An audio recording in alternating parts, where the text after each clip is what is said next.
दोस्तों, स्वागत है आप सभी का एक बार फिर से आपके अपने YouTube channel GK search engine पर। तो दोस्तों, आज 14 सितंबर को राजस्थान पुलिस एसआई का एग्ज़ाम हुआ था। उसमें जो राजस्थान करंट अफेयर्स और इंडियन करंट अफेयर्स के जितने भी इंपॉर्टेंट क्वेश्चन बने थे, उन सभी का हम यहाँ पर पोस्टमार्टम करने वाले हैं। क्योंकि 15 सितंबर को जो एग्ज़ाम होगा तो ज़रूर इसी पैटर्न पे आपको यहाँ से क्वेश्चन देखने को मिल सकते हैं। तो वीडियो पूरा ध्यान से देखिएगा। तो चलिए स्टार्ट करते हैं राजस्थान पुलिस के एसआई के पेपर का जो करंट अफेयर्स के क्वेश्चन। तो एक क्वेश्चन पूछा गया था योजना से, राजस्थान में नव जीवन योजना प्रारंभ की गई थी। तो मुख्य रूप से किसके लिए प्रारंभ की गई थी? तो आपको बता दें कि राजस्थान में नव जीवन योजना का प्रारंभ किया गया था अवैध शराब के निर्माण में शामिल व्यक्तियों एवं समुदायों के लिए, उनके उत्थान के लिए पुनर्वास एवं स्वरोजगार अभियान है जो चलाया जा रहा है नवजीवन योजना के अंतर्गत। इसमें आपको बता दें कि हाल ही में आपको पता होगा कि नवजीवन कोष का भी गठन किया गया है। 100 करोड़ रुपए की लागत से सीएम अशोक गहलोत द्वारा बजट में इसकी घोषणा की गई थी। तो योजना से क्वेश्चन है वो पूछे जा रहे हैं। तो नवजीवन योजना प्रारंभ की गई थी, ये 2015 की योजना है। इसे हाल ही में इसे दोबारा इसमें है वो बजट के लिए घोषणा की गई है। 100 करोड़ रुपए इसका बजट रखा गया है। किसके लिए है? अवैध शराब के निर्माण में जो हथकढ़ शराब है जिसमें जो शामिल व्यक्तियों एवं समुदायों के लिए, उनका पुनर्वास करने के लिए, उनको स्वरोजगार उपलब्ध करवाने के लिए। इसके अलावा एक क्वेश्चन पूछा गया था, राजस्थान सतत विकास लक्ष्य सूचकांक 1.0 के अनुसार किस जिले ने सर्वाधिक अंक प्राप्त किए थे? तो इंपॉर्टेंट क्वेश्चन था। राजस्थान सतत विकास लक्ष्य सूचकांक 1.0, ये बेसिकली आर्थिक समीक्षा से क्वेश्चन पूछा गया था। तो आपको बता दें कि इसमें झुंझुनू जिला है वो शीर्ष स्थान पर रहा था। झुंझुनू का कुल स्कोर की अगर बात की जाए तो 69.66 स्कोर है वो झुंझुनू का रहा था। दूसरे स्थान पर रहा था जयपुर जिला। टॉप 2 जिले कौन कौन से थे? झुंझुनू था और एक था जयपुर। इसमें आपको बता दें कि नीति आयोग के जो 62 संकेतकों में से राजस्थान में कुल 12 गोल्स के 31 संकेतकों के आधार पर यह रैंकिंग जारी की गई थी, जिसमें झुंझुनू है वो टॉप पर रहा था। राजस्थान सतत विकास लक्ष्य सूचकांक 1.0। वहीं अगर राजस्थान के कुल स्कोर की बात की जाए तो राजस्थान को ओवरऑल स्कोर रहा था 56.53। तो 56.53 है वो राजस्थान का रहा था। राजस्थान में अगर झुंझुनू की बात की जाए तो झुंझुनू है वो शीर्ष स्थान पर है। तो आपको यहाँ पर एक क्वेश्चन बिल्कुल सही है। इसके अलावा लास्ट में रहा था जैसलमेर, जिसका स्कोर 51.57 रहा था। तो फरवरी 2021 में राजस्थान सतत विकास लक्ष्य सूचकांक इसके अनुसार आपको बता दें कि सर्वाधिक अंक प्राप्त किए थे झुंझुनू में। एक क्वेश्चन पूछा गया था, इंपॉर्टेंट क्वेश्चन है, काफ़ी बार ये क्वेश्चन हमने डिस्कस भी किया था। तो मारवाड़ क्षेत्रीय जनजाति विकास बोर्ड माडा, जिसका मुख्यालय कहाँ स्थापित किया जाना प्रस्तावित है? तो आपको पता होगा कि जोधपुर संभाग में माडा का मुख्यालय स्थापित किया जाना प्रस्तावित है। तो ए ऑप्शन यहाँ पर बिल्कुल सही हो जाएगा। ध्यान रखिएगा, माडा यानी मारवाड़ क्षेत्रीय जनजाति विकास बोर्ड, जिसमें आपको बता दें कि जो माडा क्लस्टर और अनुसूचित जनजातीय समुदायों के लिए विशेष योजना है वो इसके लिए तैयार की जाएगी। जो जनजातीय क्षेत्रीय विकास मंत्री है अर्जुन सिंह बामणिया, उनके द्वारा घोषणा की गई थी माडा की, जिसमें एक अध्यक्ष सहित एक सदस्य सचिव और 13 पदेन सदस्य है वो इसमें रहने वाले हैं। तो ए ऑप्शन यहाँ पर बिल्कुल सही था। माडा का मुख्यालय है वो जोधपुर में स्थापित किया जा रहा है। एक क्वेश्चन पूछा गया था, राजस्थान में मुख्यमंत्री कोरोना बाल कल्याण योजना के बारे में निम्नलिखित कथनों को पढ़िए। तो कथन दिए गए हैं, इस योजना के तहत कोरोना के कारण जो अनाथ हुए बच्चों को 1 लाख रुपए की तत्काल सहायता राशि दी जाएगी। दूसरा कथन था, ऐसे अनाथ बच्चे को 18 वर्ष की आयु तक प्रति माह 3500 रुपये दिए जाएंगे। तो ये भी योजना से क्वेश्चन था, तो जरूर आपने पढ़ा होगा। तो आपको बता दें कि इसमें केवल कथन ए ही सत्य है। तो एक नंबर बिल्कुल सही है, क्योंकि 3500 रुपये नहीं दिए जाएंगे, 2500 रुपये प्रति माह है वो ऐसे अनाथ बच्चों को 18 वर्ष तक की आयु पूरे होने पर 2500 रुपये प्रति माह दिए जाएंगे। तो 3500 नहीं दिए जाएंगे, तो ये कथन है वो गलत हो जाएगा। इसके अलावा अगर बात की जाए इस योजना की, तो यह योजना राजस्थान में कोरोना बाल कल्याण योजना, इसकी घोषणा 12 जून को राजस्थान में सीएम अशोक गहलोत द्वारा की गई थी। 1 लाख रुपए तो तत्काल दिए जाएंगे। इसके अलावा 2500 रुपये प्रतिमाह है वो 18 वर्ष तक जो ऐसे बालक जिनकी डेथ है वो माता पिता की डेथ है वो कोरोना के कारण हो गई है, ऐसे अनाथ बच्चों को दिए जाएंगे। तो विधवा के लिए भी अलग है, लेकिन अपने को यहाँ पर अनाथ बच्चों के बारे में पूछा है तो 2500 रुपये प्रति माह है वो दिए जाएंगे। तो ए ऑप्शन यहाँ पर बिल्कुल सही है, केवल ए ही सत्य है। एक क्वेश्चन पूछा गया था, मुख्यमंत्री चिरंजीवी स्वास्थ्य बीमा योजना राजस्थान में कब प्रारंभ की गई थी? तो ये बिल्कुल सिंपल क्वेश्चन है, योजना से ही क्वेश्चन आया था, तो आपको पता होना चाहिए। मुख्यमंत्री चिरंजीवी स्वास्थ्य बीमा योजना 1 मई 2021 से लागू की गई थी। तो ए ऑप्शन यहाँ पर बिल्कुल सही है। योजना का पंजीकरण कब हुआ था? तो 1 अप्रैल से पंजीकरण हो गया था। ये योजना मूल रूप से 1 मई 2021 से लागू हुई थी।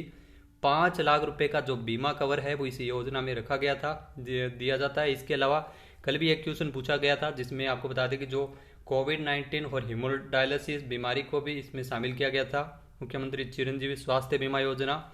वहीं अगर बात की जाए इस योजना की, तो इसमें 90:10 की हिस्सेदारी है। केंद्र सरकार और राज्य सरकार का अंशदान की अगर बात की जाए तो मुख्यमंत्री चिरंजीवी स्वास्थ्य बीमा योजना का जो अंशदान है वो 90:10 है। वह अगर आपको बता दें कि योजना से ही क्वेश्चन आ रहे हैं तो 1 या 2 क्वेश्चन आपने यहाँ पर जरूर देख लिए होंगे। तो मुख्यमंत्री चिरंजीवी स्वास्थ्य बीमा योजना 1 मई 2021 को लागू हुई थी। इसके अलावा एक क्वेश्चन पूछा गया था, कोविसेल्फ क्या है? तो कल एक क्वेश्चन आया था जिसमें पूछा गया था कोवैक्सीन के बारे में। तो अभी ये कोविसेल्फ क्या है?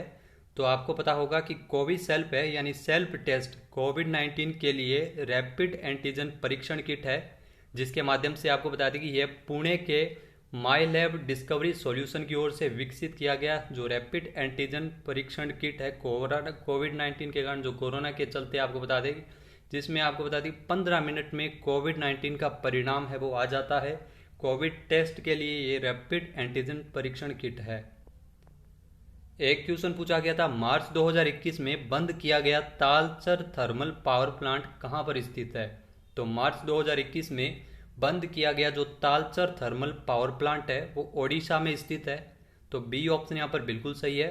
अगर इस थर्मल पावर प्लांट की स्थापना की बात की जाए तो फरवरी 1968 में इसकी स्थापना की गई थी। कब की गई थी? फरवरी 1968 में तालचर थर्मल पावर प्लांट है वो स्थापित हुआ था।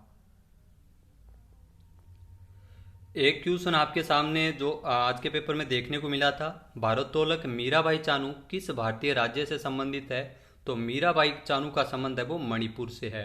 तो ए ऑप्शन यहाँ पर बिल्कुल सही है, इम्फाल से है मीराबाई चानू, जिन्होंने आपको बता दें कि 49 किलोग्राम भार वर्ग में टोक्यो ओलंपिक 2021 में मीराबाई चानू ने भारत के लिए रजत पदक जीता था। इन्होंने कुल 202 किलोग्राम भार उठाकर भारत के लिए रजत पदक जीता था। वेट लिफ्टिंग में भारत को टोक्यो ओलंपिक में कुल 7 मेडल मिले हैं, जिसमें एक गोल्ड मेडल भी शामिल है जो नीरज चोपड़ा ने जीता है जो ज्वेलियन है। तो ध्यान रखिएगा, आपसे डायरेक्ट भी पूछ लिया जाता है मीराबाई चानू कहाँ से संबंधित है? मणिपुर से इनका संबंध है, जो भारोत्तोलक है, और इन्होंने भारत के लिए कौन सा पदक जीता था? तो भारत के लिए इन्होंने जीता था रजत पदक। इसके अलावा एक क्वेश्चन पूछा गया था, निम्न में से कौन राष्ट्रीय शिक्षा नीति 2020 की मसौदा समिति के अध्यक्ष थे? तो आपको बता दें कि राष्ट्रीय शिक्षा नीति 2020 की मसौदा समिति के अध्यक्ष थे के कस्तूरी रंगन। तो डी ऑप्शन यहाँ पर बिल्कुल सही है, के कस्तूरी रंगन है वो मसौदा समिति के राष्ट्रीय शिक्षा नीति 2020 की मसौदा समिति के अध्यक्ष रहे थे। इसके अलावा इनका अगर बात की जाए तो इनका संबंध है वो केरल में है, इनका जन्म है वो केरल में हुआ था। प्रसिद्ध अंतरिक्ष वैज्ञानिक है भारत के कस्तूरी रंगन। वहीं अगर बात की जाए राष्ट्रीय शिक्षा नीति की तो आपको बता दें कि 34 साल बाद है वो भारत में शिक्षा नीति है वो लागू की गई है। इससे पहले कब की गई थी? तो इससे पहले 1986 में भारत में शिक्षा नीति लागू की गई थी। अब यही क्वेश्चन क्यों पूछा गया था? क्योंकि के कस्तूरी रंगन को पद्म विभूषण भी दिया गया था। तो पद्म विभूषण से इनको पुरस्कार मिल चुका है। तो ये आप ध्यान रख के चलिए कि किसी न किसी को कोई न कोई अवार्ड अगर मिला है तो उससे क्वेश्चन बनने की ज्यादा संभावना है। तो ये चर्चा में इसलिए क्योंकि राष्ट्रीय शिक्षा नीति 2020 की मसौदा समिति के अध्यक्ष भी है के कस्तूरी रंगन। एक क्वेश्चन आपके सामने है जो पूछा गया था, बहुचर्चित कृषि विधेयक 2020 भारतीय संसद में किसने पेश किया था? तो ये भी इंपॉर्टेंट क्वेश्चन है, मंत्रालय से ही क्वेश्चन एक तरह से देखा जाए तो बन गया है, क्योंकि इसको पेश किया था नरेंद्र सिंह तोमर ने, जो क्या है भारत में कृषि मंत्री है। तो यहां से भी क्वेश्चन पूछा जा सकता है। यह क्वेश्चन इसलिए बना क्योंकि यह विवादित है, जो कृषि कानून को लेकर जो किसानों का विरोध प्रदर्शन चल रहा है उसी के चलते ये क्वेश्चन है वो पूछा गया है। इससे पहले भी आपको बता दें कल एक क्वेश्चन पूछा गया था जो नारायण राणे का था वो इसलिए था क्योंकि वो भी क्वेश्चन है वो विवादित था, न्यूज़ में वो छाया हुआ था नारायण राणे। तो इसीलिए आपको बता दें कि जो भारतीय संसद में बहुत चर्चित कृषि विधेयक 2020 है वो पेश किया था नरेंद्र सिंह तोमर ने, जो कृषि मंत्री है। कृषि विधेयक के अंतर्गत 3 कानून है जिसका विरोध है वो लगातार चल रहा है। नेक्स्ट है इंडिया एनर्जी आउटलुक रिपोर्ट 2021 को जारी किसने किया गया था, किसके द्वारा जारी किया गया था? तो इंडिया एनर्जी आउटलुक रिपोर्ट 2021 है वो अंतर्राष्ट्रीय ऊर्जा एजेंसी द्वारा जारी की जाती है। तो डी ऑप्शन यहाँ पर बिल्कुल सही है। अंतर्राष्ट्रीय ऊर्जा एजेंसी की ओर से फरवरी में इसको जारी किया गया था। इसके तहत आपको बता दें कि साल 2030 तक, जी हाँ साल 2030 तक भारत है वो तीसरा सबसे बड़ा ऊर्जा उपभोक्ता बन जाएगा। तो इंडिया एनर्जी आउटलुक रिपोर्ट 2021 को किसने जारी किया था? अंतर्राष्ट्रीय ऊर्जा एजेंसी द्वारा। एक क्वेश्चन पूछा गया था भारत के 24वें मुख्य चुनाव आयुक्त कौन है?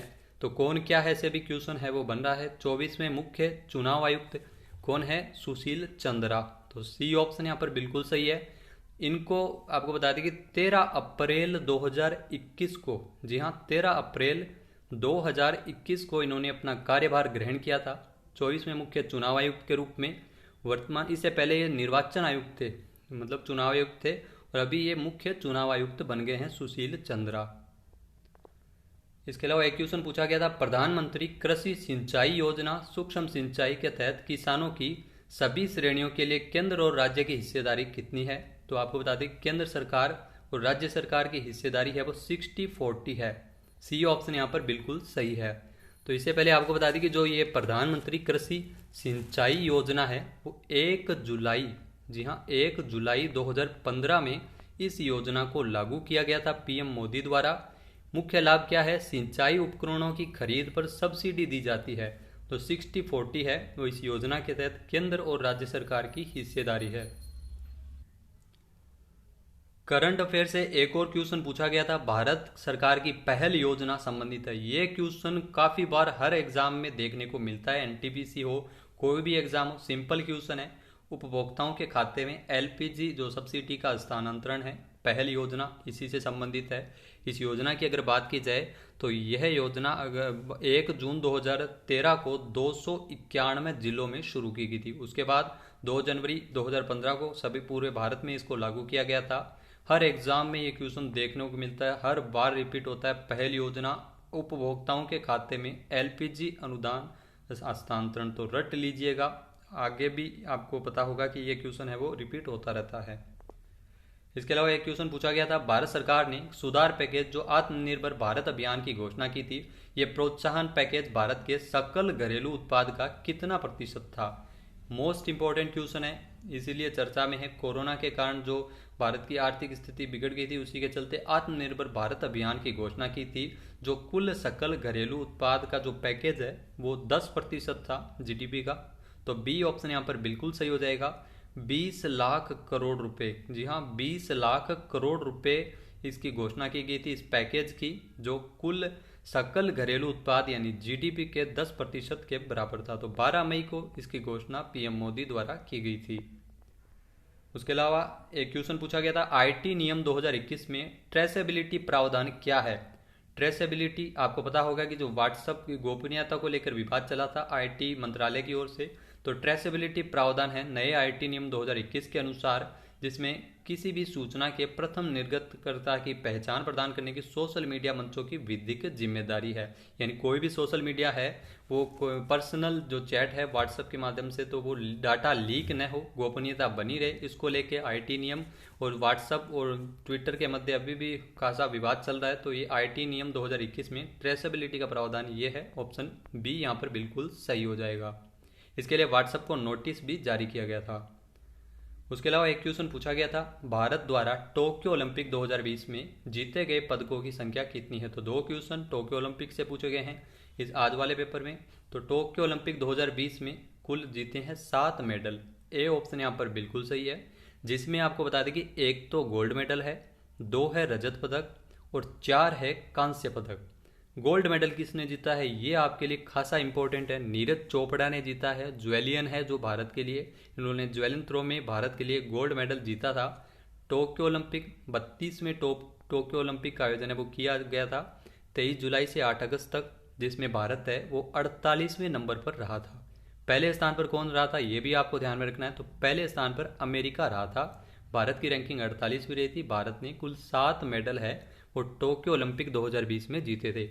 ये भी आपको ध्यान में रखना है कि हॉकी में 41 साल बाद है वो कांस्य पदक जीता है भारतीय हॉकी टीम ने। तो यहाँ से भी क्वेश्चन है वो बन सकता है।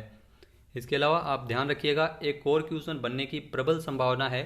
7 अगस्त को राष्ट्रीय जैवलिन थ्रो दिवस है वो मनाया जाएगा। जी हाँ, 7 अगस्त को जो नीरज चोपड़ा ने गोल्ड मेडल जीता था, तो इसी के उपलक्ष्य में 7 अगस्त को राष्ट्रीय जैवलिन थ्रो दिवस है वो मनाया जाएगा। तो ये आप ध्यान रख सकते हैं, 7 अगस्त को मनाया जाएगा। और मेडल कितने जीते हैं? 7 मेडल जीते हैं। उसके अलावा एक और क्वेश्चन पूछा गया था, चंद्रयान 2 ऑर्बिटर ने चांद की सतह पर मौजूद जिस क्रेटर की तस्वीर ली उसका नाम क्या है? जी हाँ, इंपॉर्टेंट क्वेश्चन है। चंद्रयान 2 ऑर्बिटर ने चांद की सतह पर मौजूद जो क्रेटर की तस्वीर ली थी उसका नाम रखा गया है साराभाई क्रेटर। तो ए ऑप्शन यहाँ पर बिल्कुल सही है। यह नाम क्यों रखा गया? क्योंकि 12 अगस्त को साराभाई की जो जन्म शताब्दी वर्ष है और इसी के उपलक्ष्य में उन्हें श्रद्धांजलि अर्पित करने के लिए इसरो के द्वारा, जी हाँ, इसरो के द्वारा ये नाम रखा गया है। इसरो के अध्यक्ष कौन है? के सिवान। तो साराभाई क्रेटर जिसका नाम रखा गया, जिसकी चंद्रयान 2 ऑर्बिटर ने चांद की सतह पर मौजूद एक क्रेटर की तस्वीर ली थी। चंद्रयान 2 की अगर बात की जाए तो 22 जुलाई 2019 को ये प्रक्षेपित किया गया था। तो दोस्तों ये थे करंट अफेयर्स के क्वेश्चन जो आज वाले एग्जाम में पूछे गए थे, और आगे भी आपको इसी पैटर्न पे एग्जाम में क्वेश्चन देखने को मिल सकते हैं। वीडियो कैसा लगा कमेंट बॉक्स में जरूर बताइएगा। वीडियो देखने के लिए धन्यवाद। जय हिंद, जय भारत, जय राजस्थान।